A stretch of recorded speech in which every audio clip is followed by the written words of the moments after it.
아멘. 아멘. 오늘은 민수기서 11장 4절로 9절의 말씀입니다. 말씀의 제목은 당신은 잡족인가 아니면 선민인가, 이런 주제로 하나님의 말씀 선포하도록 하겠습니다. 오늘은 이스라엘 민족 중에 섞여 사는 다른 인종들의 촉발로 일어난 이스라엘의 원망 사건에 대한 내용에 관한 것입니다. 우리 민수기서 11장 4절 다시 한번 읽어볼까요? 시작. 그들 중에 섞여 사는 다른 인종들이 탐욕을 품음에 이스라엘 자손도 다시 울며 이르되 누가 우리에게 고기를 주어 먹게 하랴. 자, 4절에 보니까 이스라엘 중에 섞여 사는 다른 인종들이 있었던 것을 알 수 있습니다. 원어로는 웨하사스푸스라고 하는데 성경 전체에서 여기에만 사용된 단어입니다. 여러 역본들에서 번역하기를 중도한 잡족 혹은 하층민, 오합지졸의 무리 등으로 번역이 되었습니다. 여기서 이들은 힘들고 어려운 일이 생기면 언제나 함께 모여 부정적인 여론을 형성시키는 이스라엘 백성 가운데 있었던 잡족으로 불만 세력들이라 할 수 있습니다. 그런데 그들이 탐욕을 품었답니다. 이들이 부린 탐욕은 식탐이었는데 이것이 이스라엘을 자극했던 것입니다. 그래서 이스라엘 자손도 다시 울면서 고기를 먹게 해달라고 울며 조르게 됩니다.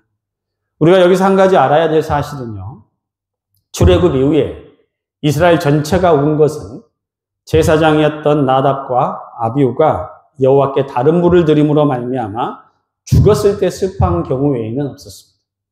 그러나 그만큼 현실의 고통이 컸던 것 같습니다. 다시 울었다라고 표현했던 다시는 히브리어로 슈브인데요.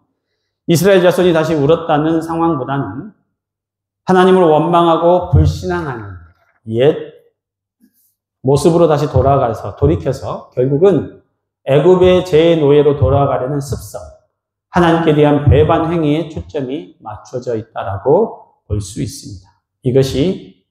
이것은요, 인간이 얼마나 주위 환경에 쉽게 영향을 받는지에 대해서 여실히 보여주는 본문이라고 할 수 있습니다.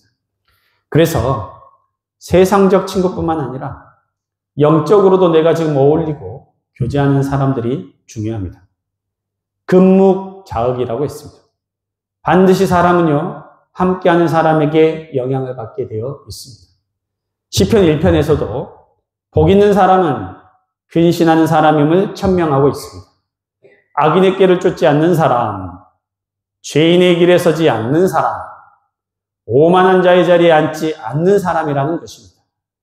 자기를 근신하여 따를 자리, 앉을 자리, 설 자리를 잘 구분하라는 것입니다. 오직 여호와의 율법을 즐거워하며 그 율법을 주야로 묵상하는 자들과 함께 하시기를 권면드립니다. 또한 11장 4절은요, 인간이 얼마나 쉽게 은혜를 잊어버리는 사람들인지에 대해서 여실히 보여주는 거 있습니다. 지금 이들의 원망이 뭡니까?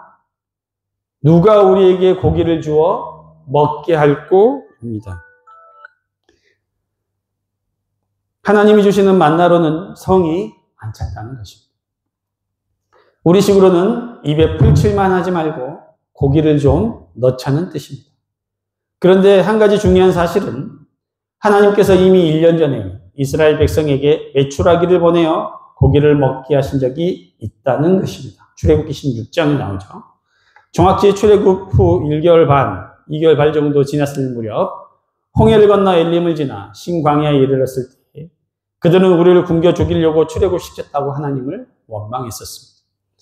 그때 하나님은 만나와 메추라기를 보내어 진을 덮게 하셨습니다. 그리고 그 이후로 한 번도 하나님은 약속대로 만나를 주지 않으신 적이 없으셨습니다. 성도 여러분, 누가 이스라엘에게 고기를 주어 먹게 할 수 있습니까? 오직 하나님 한 분뿐이십니다.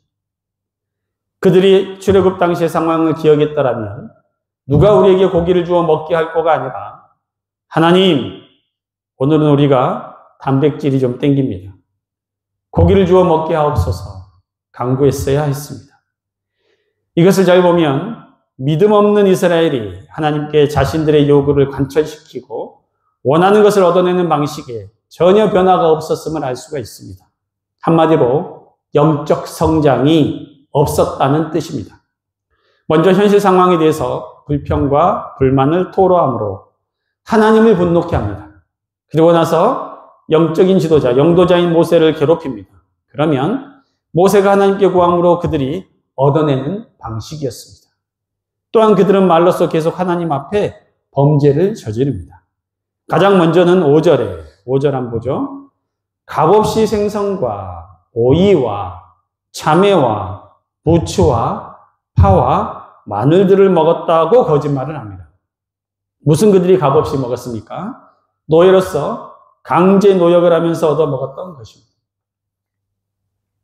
세 번째로 6절을 보니까 우리가 기력도 다하고 만나 외에는 보이는 것이 아무것도 없다고 불평을 합니다. 그들은요, 사실 기력이 다하지도 않았습니다. 거짓말입니다. 또한 만나 외에는 보이는 것이 아무것도 없다? 아닙니다. 원래 광야는 물도 없고 고기도 없고 아무것도 없는 것입니다. 광야는 원래 배불리 먹을 수도 없는 장소입니다. 이스라엘은 애굽에서 나와서 광야를 지나서 가나안으로 가야 되는 상황입니다. 광야는 누리는 곳, 풍성한 곳이 아닙니다. 훈련의 장소입니다. 그들의 고백은 만나 외에는 보이는 것이 아무것도 없다가 아니라 도리어 아무것도 없는 이곳에 하나님이 공급해 주시는 만나가 있다라고 말해야 했습니다. 그들의 고백이 감사로 바뀌어야 한다는 것입니다. 이렇듯 섞여 사는 잡족에게 영향을 받은 이스라엘은 마치 배부른 노예 생활이 배고픈 하나님의 백성으로서의 자유로운 생활보다 낫다는 불신앙의 그치를 보여주는 상황이라고 할 수 있습니다. 자, 오늘 본문에서 우리가 생각해 보아야 될 것, 이 영적인 교훈들은 너무나 명확합니다. 첫 번째 교훈은 성도라고 불리면서 무리 중에 섞여서 사는 영적 잡종 무리들을 경계해야 합니다. 다시 말씀드립니다. 성도라고 불리면서 우리 중에 섞여서 사는 영적 잡종 무리들을 경계해야 합니다. 4절에 기록된 섞여 사는 무리란 출애굽 당시 이스라엘과 함께하였던 중단 잡족들입니다. 그들도 비록 할례를 받고 이스라엘 공동체에 가입은 했지만 바른 여호와의 신앙을 가지지 못하고 여전히 우상 숭배 문화에 젖어 있었습니다. 이들은 섞여 사는 무리들이 되어서 성도들의 영적 성장에 방해가 되기도 하고 때로는 진리에서 벗어나 실족하게 만드는 원인이 되기도 했습니다. 갈라디아서 2장 4절에 보면 바울은 이런 자들에 대해서 이렇게 표현합니다. 가만히 들어온 거짓 형제. 가만히 들어온 거짓 형제. 그들은 자칭 성도요, 그리스도 안에서 한 형제라고 하지만 실상은 그렇지 않습니다. 그리스도 예수 안에서 우리가 가진 자유를 엿보고 우리를 종으로 삼고자 합니다. 결코 하나님의 백성 중에 들어올 수 없는 자들입니다. 이들은 교회 공동체를 허물게 만들고 불평과 불만을 퍼뜨립니다. 이 간질을 통해서 교회 공동체를 분열케 만들어 버립니다. 결국 원망과 불평은 그 대상인 하나님으로부터 관계가 단절되게 만드는 결과를 초래하게 한다는 것입니다. 그러므로 성도 중에 섞여 산다고 해서 모두가 성도는 아니라는 사실을 기억해야 합니다. 이들은 이스라엘 백성의 수에 계수되지도 않았고 군대로 편성되지도 않았습니다. 나중에 가나안 땅에서도 그들의 기업을 보장받지도 못했습니다. 성경은 이런 자들에 대해서 하나님의 나라를 기업으로 받을 수 없는 자들이라고 정의합니다. 예수님은요, 좋은 밭에 뿌려진 가라지라고 표현하셨습니다. 마태복음 13장에 나오죠. 또는 그물에 건들려든 좋은 물고기들 사이에 섞여 있는 나쁜 물고기라고도 하셨습니다. 또 비유하기를 양들 사이에 섞여 사는 염소들이라고 표현하기도 하셨습니다. 이런 자들은요, 논밭에만 있는 것이 아닙니다. 영적으로 지금도 어느 교회에나 존재하고 있습니다. 그 사람이 잡족인지 선민인지 확인하는 길은 아주 간단합니다. 아주 간단합니다. 불평 상황, 어려운 상황을 겪게 만들어 보면 알 수 있습니다. 또 그 자리를 떠나보면 알고, 시간이 오래 지나 보면 알 수가 있다는 것이죠. 첫 번째로는요, 가장 확실한 것은 입술의 열매, 삶의 열매를 보면 됩니다. 예수님은요, 열매로 그 나무를 안다고 하셨습니다. 아주 분명한 것은 나중에 한 사람은 데려감을 당하고 한 사람은 버려짐을 당하게 될 것입니다. 그래서 지금부터 나의 신앙을 돌아보는 것이 중요합니다. 내 신앙이 잡족 같은 신앙인가? 아니면 하나님의 선민의 모습인가? 돌아보시기 바랍니다. 두 번째는요, 반응이 있습니다. 반응. 모든 힘들고 불평할 만한 상황에 오직 감사로 반응하시는 주의 성도님들이 되시기를 축원합니다. 두 번째 영적 교훈은 우리들의 내적 요인을 잘 관리해야 한다는 것입니다. 다시 말씀드립니다. 두 번째 교훈은 우리들의 내적 요인을 잘 관리해야 한다는 것입니다. 오늘 이스라엘 사람들이 감사를 잃어버리고 불평한 이유 중 하나는 잡족에게 영향을 받은 것뿐만이 아닙니다. 그들의 내적 요인을 잘 관리하지 못했기 때문입니다. 이스라엘의 불평은 새로운 환경이나 변화의 상황에서 여전히 과거의 미련을 버리지 못했기 때문입니다. 그러나 환경이 바뀌었습니다. 이제 더 이상 애굽에 살지도 못하고 그것은 돌이킬 수 없는 과거입니다. 광야는 만나도 없는 곳이고 고기를 먹을 수도 없는 곳입니다. 그 누가 아무런 준비 없이 200만 명을 데리고 광야로 나갈 수 있겠습니까? 오직 하나님뿐입니다. 하나님이 그들에게 자유를 주시기 위해 홍해도 가르시고 만나도 내리셨음을 기억하시기 바랍니다.